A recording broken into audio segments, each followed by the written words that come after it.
When you look back at that day and you think about all that you went through, what goes through your mind?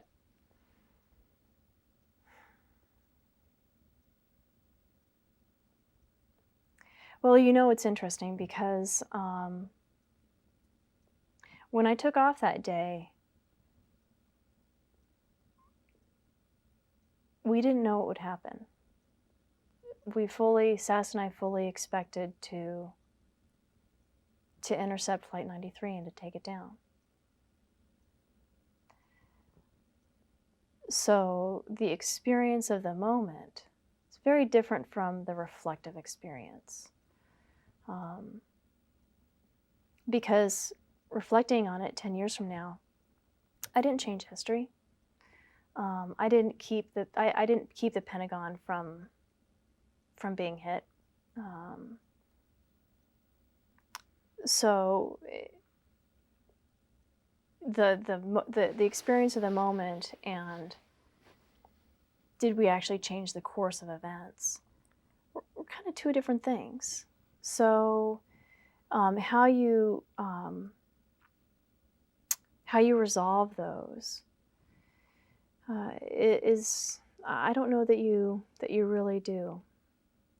A couple weeks later, when we had gotten into the routine of the combat air patrols and whatnot, our ops group commander, Jeff Johnson, who's now our wing commander, just a tremendous man, had gone to the Pentagon for some briefings of what the DC Guard had done, because it was really unprecedented. From September 11th, from 9/11, for the next, I think it was 3 weeks, the DC Air National Guard owned and controlled the CAP, the Combat Air Patrol. So when fighters flew in from Langley or from anywhere else, we actually owned, and we were the CAP commanders. So we would then commit fighters that were in the CAP to go intercept or investigate if somebody else came in, which was a very unusual control structure. So he had gone to the Pentagon as part of the lessons learned in the hot wash, which, because as you remember at the time, it was, how could this happen? And so there was intense analysis and study of what were the failures that led up to that point, and what was our response, and how did we learn? And he came back and he gathered all of us into the mission briefing room and told us a story of what someone had said to him when he was walking through the Pentagon, because they saw him and they saw his flight suit and saw his patches and started asking, "Oh, so you're from the DC Guard?" And they had been in the Pentagon when it was hit, and so they had been, this individual had been part of the evacuation out of the Pentagon. And for the folks that were, coming out of the east side, I mean, they still had a child development center there, and the women were handing out babies because they couldn't carry enough babies out of the child development center. And so they were just trying to, to evacuate these kids.